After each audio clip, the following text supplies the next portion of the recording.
opening comments, Professor Swaran Singh, how do you look at this visit, sir? I think very clearly on the mind of Indian Prime Minister and to great extent I think also on the mind of Prime Minister Shiva will be the tariff challenge that is writ large, and therefore when they are negotiating cooperation in various sectors of either trade or investments, I think they will be exploring opportunities where they can kind of, sort of increase trade in those sectors which are immediately impacted by the tariffs by President Trump. Second, both are also very clearly, entrenched in the regional security and stability, and see China as their shared challenge for almost, I think, 2 to 3 decades now. And the way President Trump is kind of assuaging the Chinese leaders by keeping them aside when showing his anger for India purchasing Russian oil could also be something that would come up for discussion as to if President Trump is kind of not really showing greater interest in either Quad or in Indo-Pacific in general, then what are the other ways where India and Japan can, of course, work together. And then several bilateral issues where, whether it is expanding the bullet train beyond the one project that we have to take it to other cities to connect, or other major concerns about artificial intelligence, semiconductors, and so on. Technology will be another, I think, area in general, if I have to say. But Professor Swaran Singh, you see, it is not something which can go unnoticed. The principal negotiator of trade has cancelled his visit. Yes, I think those are the hiccups, and that is exactly what I'm underlining, which is so disruptive in international relations now, and which is where the old timers like India and Japan, who have stood together for almost 25 years now with regular summit meetings, as to whether they can ensure certain amount of stability and balancing. I think if you remember, Prime Minister is going to Tianjin from there, and how to make sure that the Quad is showcased as an entity which is not entirely America-led and will not be kind of singing American tunes, but would be looking at the larger regional security and stability. And I think that is going to be the focus at the regional level, and of course in bilateral terms, technology transfers, investments are going to be spoken of. So Professor Swaran Singh, where does this put India?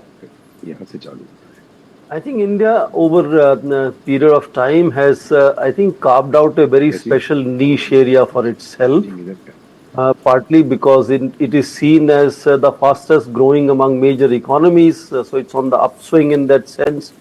We have a very hyperactive leadership in foreign policy, both at the level of Prime Minister and Foreign Minister. And in that sense, India is able to so far maintain that unique position of being both in quadrilateral security dialogue and in BRICS and potentially Russia, China, India strategic triangle. And I think in that sense, what I notice is there is no need for trust to be there to do transactions. I mean, in spite of those tensions for 5 years on the border with heavy deployments on both sides, Indian and India-China trade was shooting up, went all the way to $136 billion. And Chinese, to answer Ambassador Bora's question, will be very happy to invest in India. That gives them access and a finger in the pie in that sense. So they are going to be very excited if you ask them in Beijing, would you like to invest in India?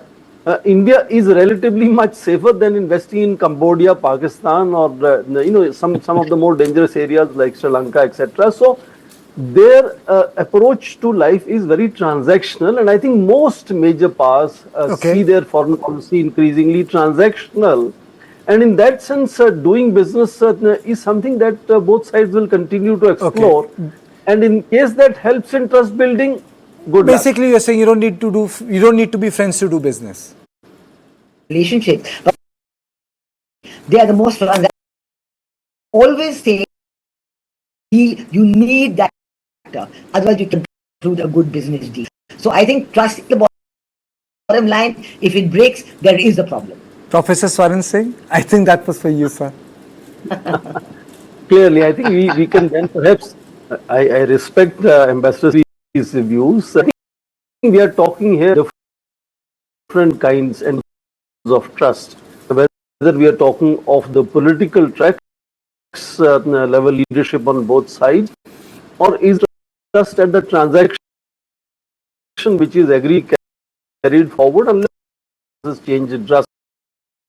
China itself is the biggest problem with Taiwan, with Japan states. They are the largest trading partner, and with India and China trade going up by order coexisting.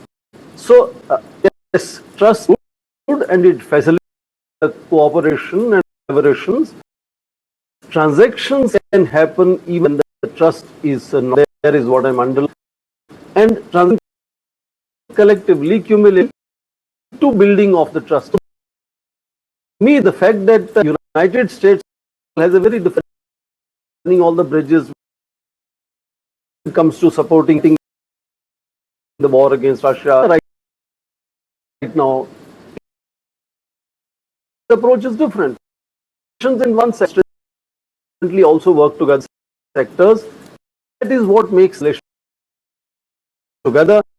Same thing the way it happened during the of President Trump, 2018, 2019. There were 3 summit meetings of Russia, India, China leaders, same leaders at that time also. Now, with a bigger dose, I think they are, going to come much closer together, and I think that is a kind of a symbolism that we will see coming out of Tianjin, with complete understanding that there are issues between Russia and China. There are still major issues between India and China, despite all the normalization process which is going on. So trust and distrust actually sometimes coexist. And we have heard it many times, there are no permanent friends, there are always permanent interests only. So trust is good if it is there, but I think the ideal type trust is only a utopia. And of course, let me work like that. Okay, now let me move towards the last segment of our conversation, and this is a report by Ernst & Young.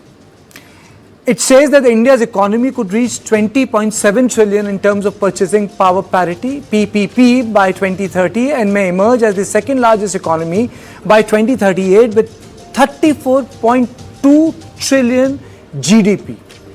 With appropriate countermeasures, India can limit adverse impact of high US tariffs on selected exports to about 10 basis points of real GDP growth.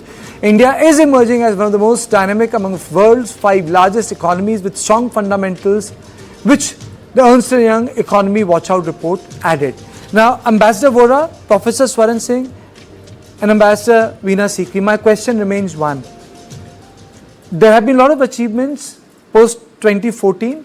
But there has been one area of concern which a lot of economists and people in the world of finance have written about: second generation of economic reforms post 1991. Those need to happen. So first I'll go to Professor Swaran Singh. Sir, do you think we still have the political appetite for those second generation of reforms that are still pending? Thank you. If you look at the history, we have undertaken fundamental restructuring often when we are pushed to the wall. Yeah. The biggest example is early 1990s. Yes. And I think the similar kind of push is already in place. There is an incremental, regular, off-the-cuff discussions of need for restructuring, need to do deeper reforms. But that actually takes place when push comes to shove in that sense. And I think this is a similar moment, if not as severe as early 1990s position of defaulting payments. That was a precipice. And the second important plus point is the decisive leadership that we have today, and also the whole upswing in your economic trajectories. You just mentioned one more foreign assessment showcasing the trends in India's economic growth rates, which should provide greater confidence that India can undertake even deeper and would need actually to do deeper reforms in terms of structural reforms, so that we can accelerate the pace and scale of India's productivity. Make in India and manufacturing is something that needs really primary focus and has been the focus of the current leadership. But then once you take the kind of push even deeper in terms of how you want to reform the structures where you can ensure productivity is increased in terms of trade laws, in terms of trade facilitation, in terms of labor laws, in terms of all sorts of inputs that go into the production also to be made easier in terms of being brought into the country, and how you want to create all kinds of other special economic zones, and PIL scheme is already in place. So I think we are in a similar situation where one could see leadership focusing and taking decisive actions in that sense.